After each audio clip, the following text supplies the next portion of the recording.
मी PMPML पर्यटन coordinator Nitin Gurav.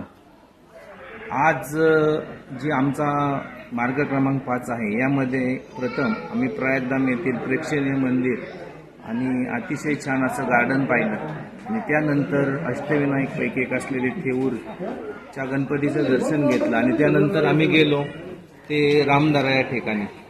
सर्व पर्यटकांच्या मनामध्ये एक जागा निर्माण करणारी ही पर्यटन ट्रिप आहे। सर्व पुणेकर ह्या PMPML कडे आकर्षित झालेले आहेत।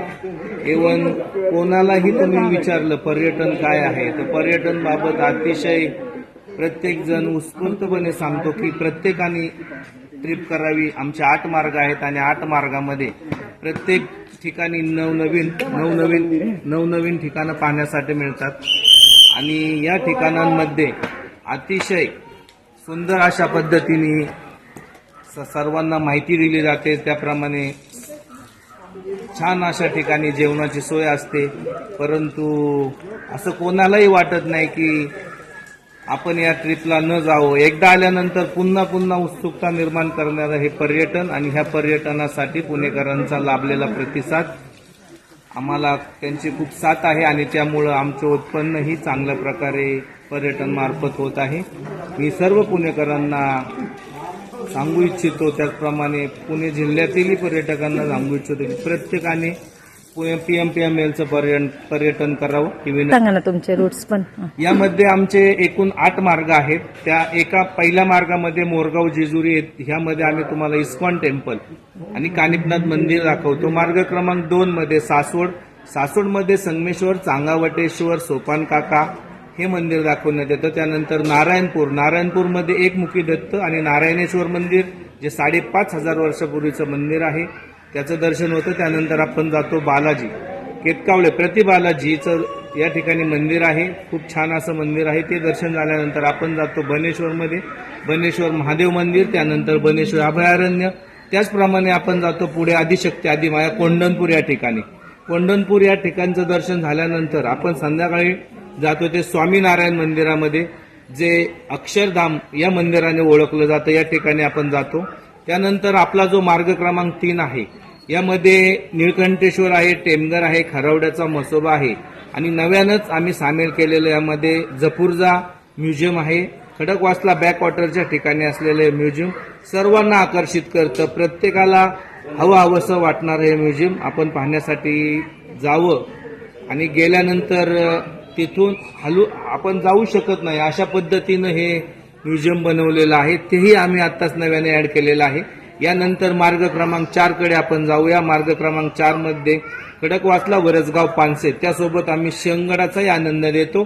त्याचप्रमाणे आता नव्यानंच सुरू झालेलं जे मिरॅकल गार्डन आहे जिथे 30 लाखाहून अधिक फुलं आहेत ही आम्ही आता नव्याने समाविष्ट केलेलं आहे आणि या गार्डनचं वैशिष्ट्य म्हणजे 600 रुपये तिकीट असलेलं आमच्या PMPML पर्यटकांसाठी आम्ही केवळ 300 रुपयामध्ये हे गार्डन दाखवत आहोत। आणि यानंतर आपण जात आहोत आत्ता सांगितलेला तुम्हाला मार्ग क्रमांक 5 अगोदरच उल्लेख केलेला आहे। त्यानंतर आपण जात आहोत मार्ग क्रमांक 6 कडे।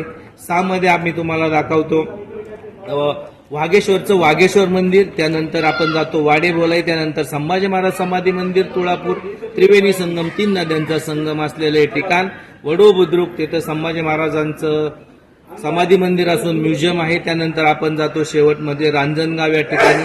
रांजणगावच्या बाबतीत सांगायचं म्हणजे महागणपती आणि या ठिकाणी एक अतिशय छान अशी मूर्ती विराजमान झालेली आहे आणि अष्टविनायकापैकी एक आहे। यानंतर आपण पुन्हा मार्गस्थ होतो तो पुणा स्टेशनला आणि यानंतर आपण मार्ग क्रमांक 7 विषयी थोडक्यात माहिती देणार आहोत। यामध्ये मोरिया गोसावी मंदिर आहे, त्यानंतर आपण जातो इस्कॉन टेम्पल रावेतला, त्यानंतर प्रतिसेर्डी, घाता मंदिर, मुकुट मंदिर, गजानन महाराज मठ, देहूमध्ये विठ्ठल मंदिर, गमन मंदिर, घाता मंदिर आणि शेवटी जातो ते म्हणजे आळंदीला संत ज्ञानेश्वरांच्या चरणी नतमस्तक व्हायला आणि आपण पुन्हा येतो नंतर स्वारगेटला। आणि आमचा शेवटचा जो मार्ग क्रमांक आहे 8 यामध्ये इस्कॉन टेम्पल कोंढवा आहे, राजीव गांधी पार्क आहे कात्रजचं, त्यानंतर आहे म्हणजे शिवसृष्टीला एकूण 3 ते 4 तास लागतात। त्यामध्ये महाराष्ट्र गव्हर्नमेंटचा 450 कोटीचा प्रकल्प 100 कोटीची कामं झालेली आहेत। अतिशय छान पद्धतीने शिवसृष्टी बनवलेली आहे आणि शिवसृष्टीनंतर आपण शेवट जातो स्वामीनारायण मंदिर पाहण्यासाठी. अशा पद्धतीने पीएमपीएमएलचे एकूण 8 मार्ग तुम्हाला मी सांगितले. प्रत्येकाने प्रत्येक मार्गावरती येऊन पीएमपीएमएलचा ट्रिपचा आस्वाद घ्यायचा आहे. अतिशय छान पद्धतीने ही पीएमपीएमएलचा उपक्रम आहे. धन्यवाद. आपला नंबर? मी नितीन गुरव, कोऑर्डिनेटर पीएमपीएमएल. माझा मोबाईल नंबर आहे 9850501862. आणि रूट्स कुठून कुठून सुटतात ते म्हणजे? हे बस सुटण्याचं ठिकाण आहे डेक्कन स्टेशन, स्वारगेट, हडपसर या 4 ठिकाणावरून सर्व बस सुटतात. आणि यांचं तिकीट मिळण्याचं ठिकाण आहे कात्रज, स्वारगेट, मनपा, डेक्कन, हडपसर, भोसरी, निगडी. किंवा ऑनलाईन पण आपण आणि ऑनलाईनही सुविधा आहे. ऑनलाईन साठी तुम्हाला फोन करून. पीएमपीएमएल ची सुविधा आहे. यासाठी माझ्या नंबरवरती मी दिलेला आहे त्यावरती कॉन्टॅक्ट करून तुम्ही या पर्यटनमध्ये सहभाग करू शकता. थँक्यू. धन्यवाद.